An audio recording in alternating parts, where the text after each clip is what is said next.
जय हिंद बच्चों, कैसे हैं आप सब। आशा करती हूँ आप सभी अच्छे से होंगे। तो आज हम क्लास 7 के विज्ञान को पढ़ेंगे। विज्ञान की पाठ्य पुस्तक में पाठ 7 में है गति, दूरी एवं समय। गति, दूरी एवं समय, मोशन, डिस्टेंस एंड टाइम। तो इसका 2 भाग हम पहले ही पढ़ चुके थे, लेकिन उसका कुछ भाग बाकी रह गया था, उसे आज हम पूरा करेंगे। तो हमने पिछले भागों में पढ़ा था कि गति किसे कहते हैं, गति के प्रकार के बारे में भी हम पढ़ चुके थे। साथ ही हमने मंद एवं तीव्र गति के बारे में भी जाना था। इसके साथ ही हमने चाल के बारे में पढ़ा था और औसत चाल किस प्रकार से निकाला जाता है उसके बारे में भी हम पढ़ चुके थे। इसके साथ साथ हमने समय की माप के बारे में पढ़ा था, जिसके अंतर्गत हमने अलग अलग तरह की घड़ियों के बारे में पढ़ा था। हमने सरल लोलक के बारे में पढ़ा था और हमने सरल लोलक किस तरह से कार्य करता है उससे जुड़े कुछ क्रियाकलाप भी किए थे। इसके साथ ही हमने समय एवं चाल के मात्रक के बारे में भी पढ़ा था और इटली के महान वैज्ञानिक गैलीलियो गैलीलाई के बारे में भी हम पढ़ चुके थे और उन्होंने जो दोलन से जुड़े प्रयोग किए थे उसको भी हम जान चुके थे। तो आज इस पाठ को आगे बढ़ाते हुए हम पढ़ेंगे चाल की माप, मेजरमेंट ऑफ स्पीड। तो आपने समय तथा दूरी की माप को जाना, तो क्या अब आप किसी वस्तु की चाल माप सकते हैं? तो माप सकते हैं। यदि आपको दूरी की माप जानना है तो उसके लिए आप चाल और समय की सहायता ले सकते हैं, और यदि आपको चाल निकालना है तो उसके लिए दूरी और समय की सहायता ले सकते हैं। तो इस तरह से आप चाल निकाल सकते हैं। तो आइए इसे समझने के लिए एक क्रियाकलाप करते हैं। तो क्रियाकलाप 4 को करते हैं। एक गतिशील गेंद की चाल मापना, measurement of speed of a moving ball. तो इसके लिए क्या करेंगे, फर्श पर एक बिंदु ए निर्दिष्ट कर लीजिए और यह आरंभिक बिंदु है। तो जो ए है वो आरंभिक बिंदु होगा। फर्श पर एक बिंदु ले लेंगे ए, ये होगा आरंभिक बिंदु, और दूसरा बिंदु लेंगे बी और ए से बी की दूरी होगा 5 मीटर। आप अपने मित्र को ए बिंदु पर खड़ा कर दीजिए। तो आपका मित्र कहाँ रहेगा, बिंदु ए पर, और मित्र से कहिए कि वह फर्श के अनुदिश एक गेंद को धीरे से लुढ़काए। तो आप उसी क्षण विराम घड़ी को ऑन कर लीजिए। जब गेंद बी बिंदु पर पहुंचे तब विराम घड़ी को स्टॉप कर समय नोट कर लीजिए और अब बी बिंदु के स्थान में परिवर्तन करते हुए प्रयोग को 4 से 5 बार दोहराइए तथा सभी मापों को सारणी में आप नोट करते जाइए। तो क्या करेंगे, पहले ए और बी की दूरी हमने रखा था 5 मीटर, लेकिन इस दूरी को हम परिवर्तित करते रहेंगे। तो कभी हम 4 मीटर रखेंगे, कभी 6 मीटर, कभी 7 मीटर, और उसमें जो समय लगेगा उसको हम विराम घड़ी की सहायता से मापेंगे और उसको नोट करते जाएंगे। तो प्रत्येक मापों से गेंद की चाल परिकलित कीजिए। इस क्रियाकलाप को समूह बनाकर बारी बारी से आप कर सकते हैं। तो अब देखते हैं तालिका में हमको क्या भरना है।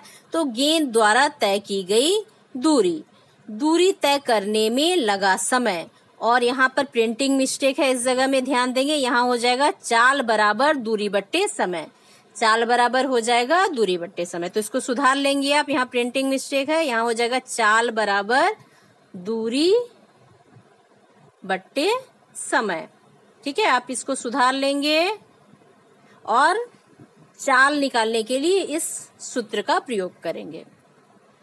तो यहाँ हमने क्या देखा था कि गेंद द्वारा तय की गई दूरी क्या थी, जो हमने ए से बी के बीच की दूरी रखी थी वो हमने रखा था 5 मीटर। क्या रखा था, 5 मीटर।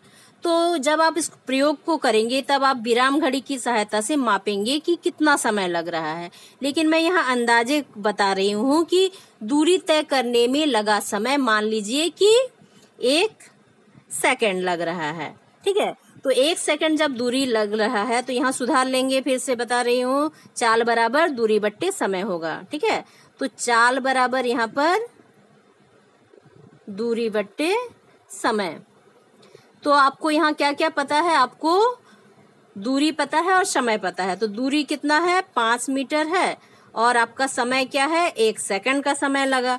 तो अब चाल क्या हो जाएगा, चाल हो जाएगा 5 मीटर पर सेकंड। ठीक है, तो इस तरह से निकाल सकते हैं आप चाल। तो जितना भी आप प्रयोग करेंगे तो इसी फॉर्मूले में उसको डालेंगे और चाल निकाल लेंगे। यहाँ पर आपको क्या निकालना है, चाल निकालना है। तो यहाँ सुधार कर लेंगे आप।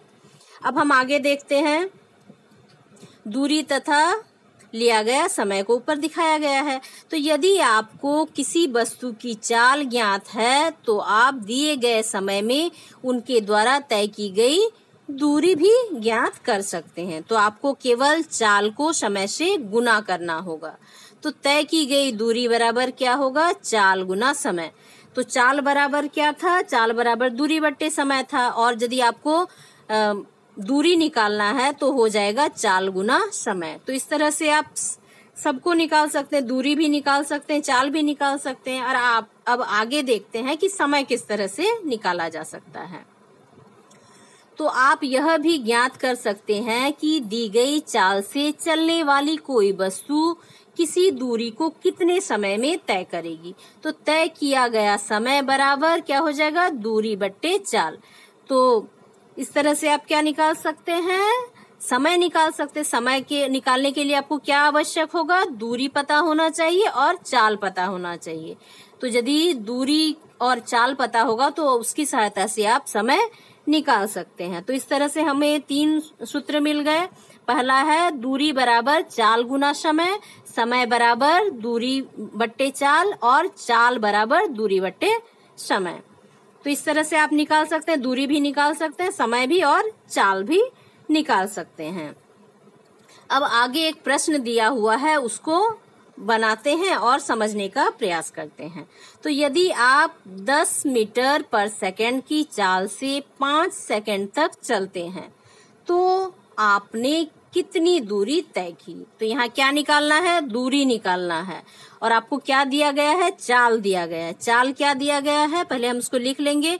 चाल यहाँ दिया है 10 मीटर पर सेकंड। क्या दिया है, 10 मीटर पर सेकंड। और आपको यहाँ समय भी दिया गया है। समय क्या दिया गया है, समय यहाँ दिया गया है 5 सेकंड। समय 5 सेकंड। तो अब दूरी बराबर क्या हो जाता है, चाल गुना समय। दूरी बराबर क्या होता है, चाल गुना समय। तो आपको चाल भी पता है और समय भी पता है, तो दोनों को गुना कर लेंगे। चाल क्या है, 10 मीटर पर सेकंड, और समय क्या है, 5 सेकंड। तो क्या निकल गया, दोनों को गुना किया, सेकंड सेकंड कट जाएगा तो हो जाएगा 50 मीटर। ठीक है, तो यहाँ दूरी क्या निकला, 50 मीटर। मैं फिर से एक बार बता देती हूँ। यहाँ आपको दिया गया है चाल बराबर 10 मीटर पर सेकंड और समय दिया है 5 सेकंड। तो आपको दूरी निकालना है। तो दूरी बराबर क्या होता है, चाल गुना समय। तो आपको चाल पता है, समय पता है, तो चाल गुना समय करेंगे तो यहाँ पर निकल रहा है आपका 50 मीटर। तो प्रश्न का उत्तर मिल गया, क्या है, 50 मीटर। तो यहाँ उत्तर क्या हो जाएगा इसका, 50 मीटर। ठीक है, इस तरह से आप बना लेंगे। सारी चीजों को आप निकाल सकते हैं इसी की सहायता से, जो आपने ऊपर 3 फॉर्मूले को सीखा है। तो आपने मोटरसाइकिल, बस, स्कूटर, कार इत्यादि वाहनों में लगे मीटर को अवश्य ही देखा होगा, और इसके एक कोने पर किलोमीटर पर आवर लिखा होता है। तो इस तरह से लिखा होता है एक कोने पर। इसे चाल मापी स्पीडोमीटर कहा जाता है। तो चाल मापी चाल को किलोमीटर प्रति घंटे में बताता है। इसमें एक अन्य मीटर जिस पर km किलोमीटर लिखा होता है, जो वाहन द्वारा तय की गई दूरी को मापता है। तो ये क्या करता है, वाहन द्वारा तय की गई दूरी को किलोमीटर के द्वारा दिखाता है, जो वाहन द्वारा तय की गई दूरी को मापता है। और इस मीटर को पथमापी या ओडोमीटर कहा जाता है। तो उसको देखते हैं अभी हम यहाँ नीचे। तो इधर देखिए, यहाँ पे लिखा है ना किलोमीटर पर आवर, ये जो है ये स्पीड को दिखा रहा है, चाल को दिखा रहा है। ये है चाल मापी, ये है चाल मापी जिसमें किलोमीटर पर आवर में दिखाया जा रहा है। और ये जो यहाँ पर किलोमीटर लिखा हुआ है, इसमें एक बॉक्स जैसा दिख रहा है, उसमें कुछ लिखा हुआ है, तो ये पथ मापी है। तो वाहन द्वारा जो दूरी तय की जाती है उसको यहाँ दिखाया गया है। ठीक है, तो यहाँ पर ये है चाल मापी और ये है जहाँ पर km लिखा है, ये है पथ मापी। तो आप समझ गए इसको। तो आपने बस में यात्रा की होगी और विद्यालय की पिकनिक में जाते हुए निमिषा ने बस के पथमापी का पठन यात्रा समाप्त होने तक हर 30 मिनट के बाद अपनी डायरी में लिखा। तो निमिषा ने किस तरह से लिखा उसको हम देखते हैं। तो हर 30 मिनट में वो नोट करते जा रही थी। तो यहाँ उसने तालिका में इस तरह से लिखा था। तो देखिए यहाँ तालिका बना है, यहाँ है समय, यहाँ है पथमापी का पठन किलोमीटर में, और यहाँ है आरंभिक बिंदु से दूरी। तो देखिए निमिषा 8 बजे से लिखना शुरू करती है। तो 8 बजे सुबह जो पथमापी का पठन था वो था 1200 किलोमीटर। तो ये किलोमीटर में दिया हुआ है। तो उस समय बस चलना प्रारंभ नहीं की थी, तो जो दूरी है वो 00 है। अब 8:30 बजे, आधा घंटे बाद, तो जो पथमापी का पठन है वो निमिषा देखती है कि 1230 किलोमीटर दिखा रहा है। मतलब 1200 शुरू में था, अब आधे घंटे बाद 1230 दिखा रहा है, मतलब 30 किलोमीटर का अंतर दिखा रहा है। तो आरंभिक बिंदु से दूरी क्या हो जाता है, 30 किलोमीटर। फिर वो आधे घंटे बाद फिर देखती है, 9 बजे सुबह वो देखती है जो पथमापी का पठन है वो 1260 किलोमीटर है, और आरंभिक बिंदु से अब दूरी कितनी है, 60 किलोमीटर। फिर वो 9:30 बजे सुबह देखती है कि जो पथमापी का पठन है वो 1290 किलोमीटर दिखा रहा है। तो वो हर आधे घंटे में जो पथमापी का पठन है वो देख रही है, और आरंभिक दूरी जो है, आरंभिक बिंदु से जो दूरी है वो भी वो पता कर रही है। इस तालिका में वो लिखते जा रही है। तो जब पथमापी का पठन 1290 था, तो उस समय वो आरंभिक बिंदु से जो बस की दूरी थी वो थी 90 किलोमीटर। और जब वो 10 बजे देखती है पथमापी का पठन, तब वो देखती है कि 1320 किलोमीटर है, और आरंभिक बिंदु से जो बस की दूरी है वो है 120 किलोमीटर। तो पिकनिक जाने के लिए बस से जो लोग चढ़ते हैं तो वे स्कूल से चढ़ते हैं। तो स्कूल से जब वे लोग यात्रा शुरू करते हैं और जब उनका यात्रा समाप्त होता है पिकनिक स्थल में, तब यहाँ देखिए कि शुरू में 00 था दूरी, और अंत में यहाँ दिखा रहा है 120 किलोमीटर। मतलब उनके द्वारा जो तय की गई दूरी है पिकनिक स्थल में जाने के लिए वो थी 120 किलोमीटर। तो इस सारणी से क्या आप बस द्वारा आधे घंटे में तय की गई दूरी निकाल सकते हैं? तो शुरू में यहाँ देखिए कि यहाँ 1200 किलोमीटर था, लेकिन आधे घंटे बाद 8:30 बजे जो पठन है वो है 1230 किलोमीटर। मतलब यहाँ पर कितना दूरी वो तय करता है, 30 किलोमीटर का। तो आधे घंटे में बस द्वारा तय की गई दूरी कितना है, 30 किलोमीटर। ऊपर दी गई सारणी से क्या आप परिकलित कर सकते हैं कि 9:30 बजे बस आरंभिक बिंदु से कितनी दूरी तय कर चुकी थी? तो अब देखते हैं 9:30 बजे कितने दूरी तय कर चुकी थी। देखिए 9:30 बजे बस आरंभिक बिंदु 0 से कितना दूरी तय कर ली थी, 90 किलोमीटर की दूरी तय कर ली थी। इसके बाद आगे देखते हैं, इसकी जानकारी आपको दूरी समय ग्राफ से भी प्राप्त हो सकती है। तो आइए यह पता लगाएं कि इस प्रकार का ग्राफ कैसे खींचा जाता है, वो हम आगे पता करेंगे। तो इसको समझने से पहले विभिन्न प्रकार के ग्राफों को समझने का प्रयास करते हैं। तो अब कुछ प्रश्न है आपके लिए। अब बताइए सारणी के आधार पर कि क्या आप बता सकते हैं कि पिकनिक स्थल जो है विद्यालय से कितनी दूरी पर थी, और पूरी यात्रा के दौरान बस की चाल क्या थी। तो चाल का जो सूत्र है, फॉर्मूला है, वो आपको पता है। चाल बराबर क्या होता है, दूरी बट्टे समय।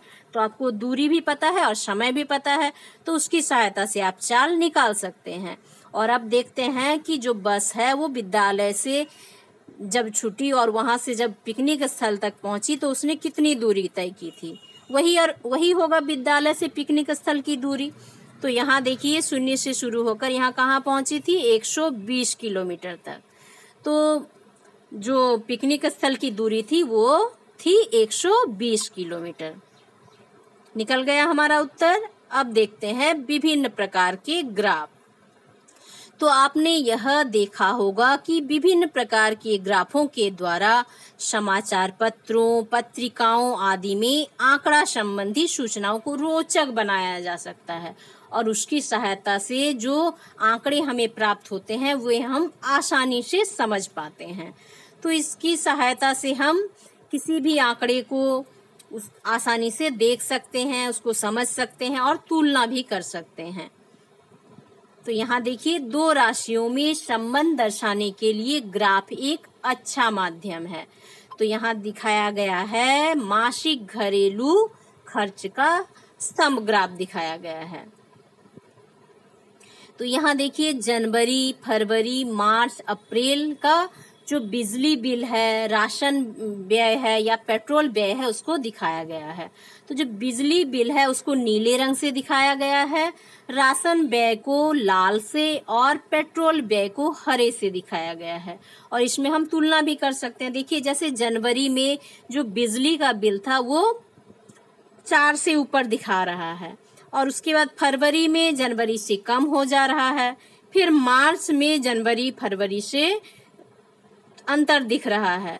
तो मार्च में फरवरी से अधिक हो जा रहा है लेकिन जनवरी से कम है। इसके बाद अप्रैल में देखते हैं जो बिजली बिल है वो मार्च से अधिक हो जा रहा है। इसी तरह से जब राशन व्यय को देखेंगे तो जनवरी में जो राशन व्यय है वो फरवरी से कम है, फरवरी में जनवरी से अधिक है और मार्च का जो राशन व्यय है वो फरवरी से कम दिखाई दे रहा है और अप्रैल में जो राशन व्यय है वो मार्च से अधिक है।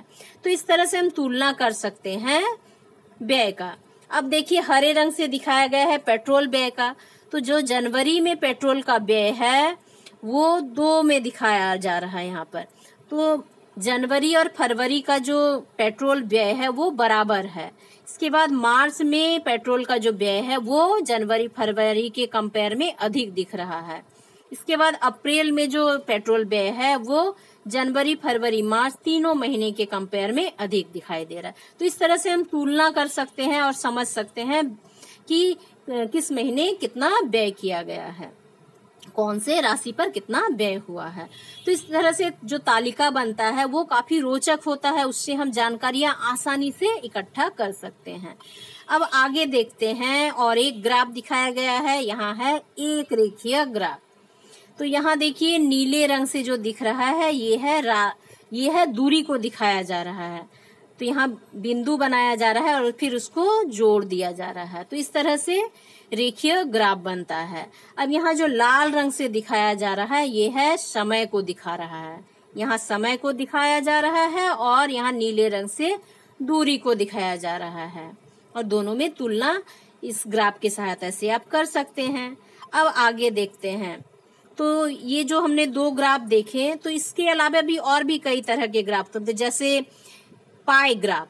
तो इस तरह से वृत्त बनाकर भी दिखाया जाता है। तो उसमें जो अलग अलग, जैसे हम यदि मासिक व्यय को दिखाएंगे तो अलग अलग चीजों पर जो व्यय हुआ है उसको रंगों से संकेत करके दिखाएंगे।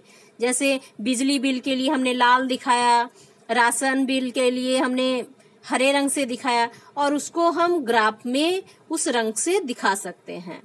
तो ये हो गया आपका पाई ग्राफ। तो इसको यहाँ पढ़ना नहीं है लेकिन मैं थोड़ा बता दी यहाँ पर। अब है एक वाहन की चाल को समय के साथ दिखाया गया है आगे, जिसे आप देखेंगे। तो आइए इस प्रकार का ग्राफ बनाने का प्रयास करते हैं।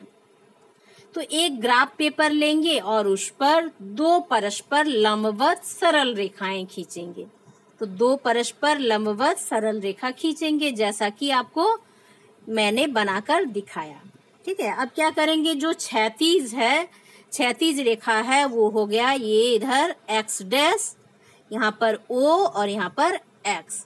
तो आपके दाएं और x होगा और आपके बाएं और होगा x डैश, और जहां पर दो रेखाएं एक दूसरे को काट रही हैं वहां पर आप O बिंदु ले लेंगे।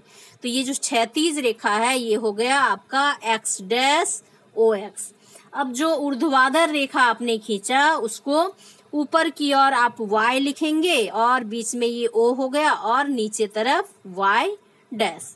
तो ये हो गया जो ऊर्ध्वाधर रेखा है ये हो गया y डैश OY, ठीक है। और यहाँ जो बीच में ऊर्ध्वाधर और क्षैतिज रेखा जहां कट रही है वो हो गया O। तो ये समझ गए आप, x डैश OX और y डैश OY।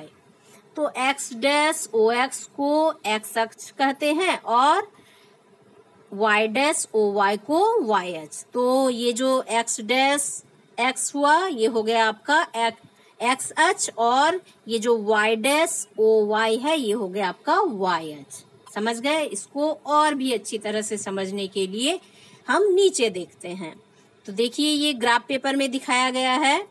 तो ग्राफ पेपर में x अक्ष तथा y अक्ष का चित्र दिखाया गया है। तो यहाँ जो है x डैश, यहाँ O है और यहाँ पर x है। तो ये जो रेखा है ये हो गया आपका x अक्ष, और ये आपका जो क्षैतिज रेखा हो गया x डैश OX ये हो गया x अक्ष, और यहाँ जो ऊर्ध्वाधर रेखा है y डैश O और इधर ऊपर y, तो ये हो गया आपका y अक्ष।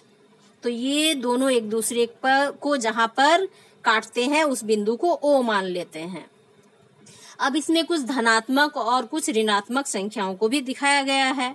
तो आप देखेंगे जो x अक्ष है उसमें आपके दाएं और धनात्मक संख्याओं को दिखाया गया है और बाएं तरफ O x डैश तक यहाँ पर ऋणात्मक को दिखाया गया है। इसी तरह ये y अक्ष पर नीचे तरफ दिखाया गया है ऋणात्मक को और ऊपर तरफ दिखाया गया है धनात्मक को, ठीक है। तो ये आप समझ गए होंगे। जब इसको आप ग्राफ पेपर में बनाएंगे तो आपको और भी अच्छी तरह से ये समझ में आ जाएगा। तो इस पाठ में हम सिर्फ धनात्मक को ही देखेंगे, लेकिन जानना जरूरी है इसलिए आपने ऋणात्मक के बारे में भी जाना। तो x डैश OX तथा y डैश OY के कटान बिंदु मूल बिंदु कहलाते हैं। तो जहां ये दोनों कटते हैं ये हो गया मूल बिंदु। तो जिन दो भौतिक राशियों में संबंध दिखलाना है उनमें से एक को x अक्ष पर तथा दूसरे को y अक्ष के अनुदिश दिखाया जाता है। तो एक को x अक्ष पर दिखाया जाता है और एक को y अक्ष पर, जो राशियां आपको दिखानी होती है। तो x अक्ष पर दिखाई गई राशि के धनात्मक मान O से दाईं तथा ऋणात्मक मान को O से बाईं ओर दर्शाया जाता है, ठीक है। तो इसी प्रकार y अक्ष पर दर्शाई गई राशि के धनात्मक मान को O से ऊपर की ओर तथा ऋणात्मक मान को O से नीचे की ओर दर्शाया जाता है। यदि दोनों अक्षों पर दर्शाए जाने वाली राशियों के सिर्फ धनात्मक मान ही हैं, तो graph paper y dash OX क्षेत्र में ही सीमित होगा। और इस प्रकार पाठ में आप केवल धनात्मक राशियों के बारे में ही पढ़ेंगे, उसी पर ही विचार करेंगे। तो हमने ऊपर इस चीज को समझा। तो मैंने बताया था कि ये जो O है, इधर O से आपके दाईं ओर क्या है, यहाँ धनात्मक है, और O से आपके जो बाईं ओर है उधर है ऋणात्मक। तो दाईं ओर धनात्मक, बाईं ओर ऋणात्मक। उसी तरह O से ऊपर की ओर क्या है, धनात्मक, और नीचे की ओर O से ऋणात्मक है, ठीक है। तो इस पर ध्यान देंगे आप। तो अब हम मानव एवं साक्षी के बारे में थोड़ा जानते हैं। तो वे क्या कर रहे हैं? तो वे बस से यात्रा कर रहे हैं। तो वे अपने गांव जा रहे हैं। तो गांव जाते समय बस के द्वारा तय की गई दूरी तथा उस दूरी को तय करने में लगे समय को वे नोट करते जा रहे हैं। तो उनके द्वारा जो अवलोकन किया गया है उसको हम सारणी में देखते हैं। तो देखिए ये रहा सारणी। तो इसमें उन्होंने क्या क्या लिखा है हम देखते हैं। यहाँ है क्रम संख्या, तो उन्होंने क्रम 1 से 6 तक लिख दिया है। अब समय लिखा है, तो समय उन्होंने क्या लिखा है, यहाँ पे 0 से शुरू हो रहा है और 5 मिनट तक चल रहा है। फिर बस द्वारा तय की गई दूरी को यहाँ लिखा गया है। अब देखते हैं किस तरह से समय में अंतर होता है और दूरी में अंतर होता है। तो समय जब 0 था, जब बस चलना प्रारंभ नहीं की थी, तो उस समय 0 मान लिया गया, तो दूरी जो थी वो भी 0 होगा। तो जब 1 मिनट का समय हुआ तब उन्होंने देखा कि बस द्वारा तय की गई जो दूरी थी वो 1 किलोमीटर थी। फिर जब 2 मिनट का समय हुआ, उस समय बस द्वारा तय की गई दूरी थी 2 किलोमीटर। फिर जब 3 मिनट का समय हुआ तब बस द्वारा तय की गई दूरी थी 3 किलोमीटर। इसी तरह से जब 4 मिनट का समय हुआ तो उस समय बस द्वारा जो दूरी तय की गई थी वो थी 4 किलोमीटर। इसके बाद जब 5 मिनट का समय हुआ तो उस समय बस द्वारा तय की गई दूरी उन्होंने नोट किया था, कितना किया था, 5 किलोमीटर। तो इस तरह से उन्होंने समय और दूरी को अपने सारणी में नोट कर लिया। अब इस सारणी की सहायता से नीचे दिए गए चरणों को अपनाकर आप एक ग्राफ खींच सकते हैं, बना सकते हैं। तो इसके लिए क्या करना होगा, तो एक ग्राफ पेपर लीजिए और उस पर 2 लंबवत सरल रेखाएं खींचिए तथा उन पर y' अंकित कीजिए। x अक्ष तथा y अक्ष पर खींची जाने वाली राशियां निश्चित कीजिए और इस स्थिति में x अक्ष के अनुदिश समय तथा y अक्ष के अनुदिश तय की गई दूरी को दर्शाइए। तो अक्षों पर समय एवं दूरी को दर्शाने के लिए एक पैमाना चुनिए। बस की गति के लिए पैमाना लीजिए। तो समय क्या है, 1 मिनट बराबर क्या मान लेंगे, 1 सेंटीमीटर। इसी तरह से दूरी 1 किलोमीटर को 1 सेंटीमीटर मान लेंगे। अब क्या करेंगे, अब देखेंगे कि अक्षों पर चुने गए पैमाने के अनुसार समय एवं दूरी के मानों को अंकित कीजिए और बस की गति के लिए समय को अक्ष पर मूल बिंदु O से 1 मिनट, 2 मिनट, 3 मिनट द्वारा अंकित कीजिए एवं दूरी को y अक्ष पर मूल बिंदु O से 1 किलोमीटर, 2 किलोमीटर, 3 किलोमीटर अंकित कीजिए। तो ये चीज सुनने में आपको समझ में इतना नहीं आ रहा होगा, लेकिन जब आप उसको ग्राफ पे देखेंगे तो आपको अच्छी तरह से समझ में आ जाएगा। तो अब सारणी में दिए गए समय तथा दूरी के मानों के प्रत्येक समूह को ग्राफ पेपर पर निरूपित करने के लिए उस पर बिंदु अंकित कीजिए। तो देखिए ग्राफ में अब देखते हैं, तो देखिए ये क्या है, दूरी समय ग्राफ। तो इसमें नियत चाल को दिखाया गया है। तो ये दूरी समय ग्राफ है, तो इसमें दूरी और समय होना चाहिए। तो यहाँ x अक्ष पर समय को दिखाया गया है मिनट में और यहाँ पर y अक्ष में दूरी को दिखाया गया है किलोमीटर में। और यहाँ पर 1 मिनट, 2 मिनट, 3 मिनट, 4, 5, 6 तक दिखाया गया है और इधर 1 किलोमीटर, 2, 3, 4, 5, 6 तक दिखाया गया। ठीक है, तो जब आपने ऊपर तालिका को देखा तो उसमें देखा कि 1 मिनट में जो दूरी तय की गई थी वो थी 1 किलोमीटर। तो जहां ये दोनों मिल रहे हैं वहां एक बिंदु बना लेंगे। तो उसी तरह से जब 2 मिनट का समय होगा तो बस द्वारा तय की गई दूरी कितना थी, 2 किलोमीटर। तो जहां मिलेंगे वहां एक बिंदु खींच लेंगे। तो इस तरह से सब में खींच लेंगे। 3 मिनट में 3 किलोमीटर, फिर 4 मिनट में 4 किलोमीटर, 5 मिनट में 5 किलोमीटर और 6 मिनट में 6 किलोमीटर।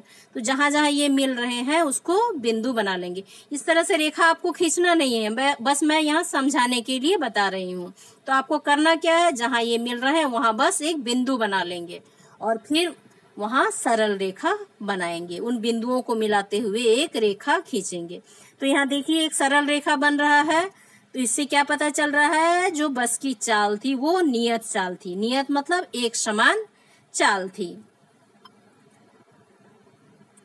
तो समय 0 मिनट पर बस द्वारा तय की गई दूरी 0 किलोमीटर दर्शाया गया है। अर्थात इस समूह की ग्राफ पेपर पर स्थिति मूल बिंदु पर है और 1 मिनट के बाद बस द्वारा तय की गई दूरी 1 किलोमीटर है।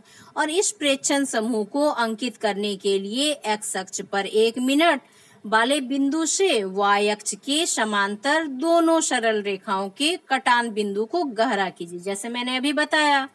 तो आप उस तरह से दोनों जहां कटेंगे वहां पर आपको गहरा बिंदु बना लेना है और ये गहरी बिंदु की ही प्रेक्षण के दूसरे समूह 1 मिनट 1 किलोमीटर को दर्शाता है। और इसी प्रकार विभिन्न प्रेक्षण समूहों को ग्राफ पेपर पर आप अंकित करेंगे, जैसे अभी मैंने बताया।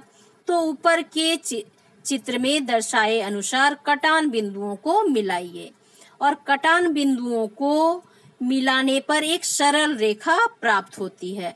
यह बस की गति को दूरी समय ग्राफ है। ये क्या है? बस की दूरी समय ग्राफ। और यह दूरी समय ग्राफ एक सरल रेखा है। इसमें आपने क्या देखा कि ये एक सरल रेखा है। सरल रेखा है ना, तो यह संकेत करता है कि बस नियत चाल से गति कर रही है। यदि बस की चाल लगातार परिवर्तित होती है तो दूरी समय ग्राफ की आकृति कुछ अलग हो सकती है, जैसा कि नीचे दिए गए चित्र में स्पष्ट है। तो इस चित्र में देखेंगे क्या दिख रहा है। इसमें हमको करना है दूरी समय ग्राफ। तो इसमें दूरी और समय होना चाहिए। नीचे क्या दिया गया? एक्स अक्ष पर समय मिनट में दिखाया गया है, लेकिन इधर यहाँ पे फिर प्रिंटिंग मिस्टेक है। क्या है? यहाँ हमको दूरी समय ग्राफ बनाना है, तो यहाँ समय दिया गया है, तो इधर क्या होना चाहिए? दूरी होना चाहिए। तो इसको आप सुधार लेंगे, यहाँ हो जाएगा दूरी। दूरी क्या हो जाएगा? किलोमीटर में। तो दूरी को किस में दिखाना है? किलोमीटर में। इसको आप सुधार लेंगे। अब हम देखते हैं, ये गलत है, ठीक है। चाल नहीं होगा, यहाँ पर होगा दूरी, क्योंकि ये दूरी समय ग्राफ है। नीचे समय को दिखाया जा रहा है, तो इधर y अक्ष में दूरी को दिखाया जाएगा। अब देखिए क्या है कि जब यहाँ पर समय जो है उसको मिनट में दिखाया जा रहा है, तो जब 5 मिनट का समय होता है तो बस के द्वारा 10 किलोमीटर की दूरी तय की गई है, और जब 10 मिनट का समय होता है तो बस द्वारा 15 किलोमीटर की दूरी तय की गई है। जब 15 मिनट का समय हुआ तो बस के द्वारा जो दूरी तय की गई वो थी 20 किलोमीटर। इसके बाद जब 20 मिनट का समय हुआ तो बस के द्वारा जो तय की गई दूरी थी वो 30 किलोमीटर थी। फिर 25 मिनट का जब समय हुआ तो बस के द्वारा जो तय की गई दूरी थी वो थी 25 किलोमीटर। तो जब 30 मिनट का समय हुआ तो बस के द्वारा जो तय की गई दूरी थी वो 35 किलोमीटर। तो यहाँ हम देख रहे हैं कि ये एक सरल रेखा नहीं बन रहा है, ये अधिक कम हो रहा है दूरी। ये जो समय के साथ जो दूरी में जो ये हो रहा है, चाल बदल रहा है। यहाँ क्या दिख रहा है कि चाल बदल रहा है, अधिक हो रहा है फिर कम हो रहा है। तो इसमें जो बस की चाल है वो नियत नहीं है, वो असमान है, बदल रही है, इसलिए इस तरह का ग्राफ तैयार हो रहा है। इसको आप समझ गए। आप इसको सुधार लेंगे, यहाँ चाल नहीं होगा, दूरी होगा। अब नीचे देखते हैं, ग्राफ खींचने से पहले निम्नलिखित बिंदुओं पर ध्यान दीजिए। तो कौन कौन सी चीजों पर ध्यान देना है जब ग्राफ बनाना है? तो ग्राफ पेपर के दोनों अक्षों पर खींची जाने वाली राशियों के महत्तम एवं न्यूनतम मानों के अंतर पर ध्यान देना होगा, और प्रत्येक राशि के मध्यवर्ती बीच मान का उपयोग करना चाहिए, ताकि प्रेक्षण समूहों को आसानी से ग्राफ पेपर पर अंकित किया जा सके। और साथ ही जिस ग्राफ पेपर पर ग्राफ खींचना है उसके अधिकांश भाग का उपयोग होना चाहिए। तो ये सारी बातें आपको ध्यान देना है जब आप ग्राफ बना रहे हों। तो इस तरह से हमने दूरी के बारे में जाना, समय के बारे में और चाल के बारे में जाना। तो इसको आप पढ़ेंगे और अच्छी तरह से समझने का प्रयास करेंगे, और यदि कोई भी दिक्कत हो तो जरूर कमेंट करेंगे। तो हम एक बार देख लेते हैं कि इस पाठ में हमने क्या क्या सीखा। तो हमने सीखा कि किसी वस्तु की गति तीव्र एवं मंद हो सकती है, और इकाई समय में किसी वस्तु के द्वारा तय की गई दूरी को उस वस्तु की चाल कहते हैं, और किसी वस्तु की चाल वस्तु के द्वारा तय की गई दूरी में लगे समय से भाग देने पर प्राप्त होता है। इसके साथ ही हमने जाना कि सरल लोलक की आवर्ती गति का उपयोग कर घड़ियां बनाई जाती है और एक पूर्ण दोलन में लगे समय को सरल लोलक का आवर्तकाल कहते हैं। इसके साथ ही हमने जाना कि वस्तुओं की गति को उनके दूरी समय ग्राफ द्वारा चित्रात्मक रूप में दर्शाया जा सकता है और एक समान चाल से गतिमान वाहन, कार, बस आदि का दूरी समय ग्राफ एक सरल रेखा होता है। साथ ही हमने देखा कि चाल मापी स्पीडोमीटर से वाहन की चाल मापी जाती है और पथ मापी ओडोमीटर से वाहन के द्वारा तय की गई दूरी मापा जाता है। इसके साथ ही हमने ये भी जाना कि प्रयोगशाला एवं खेल में प्राय विराम घड़ी का उपयोग किया जाता है और उस विराम घड़ी का उपयोग करके हमने यहाँ कुछ क्रियाकलाप भी किए। तो आशा करती हूँ आप पाठ को समझ गए होंगे। इसको और भी ध्यान से पढ़ेंगे, रिपीट करके 2-3 बार पढ़ेंगे तो और भी अच्छे से क्लियर हो जाएगा। तो आप इसको पढ़िए। Thank you.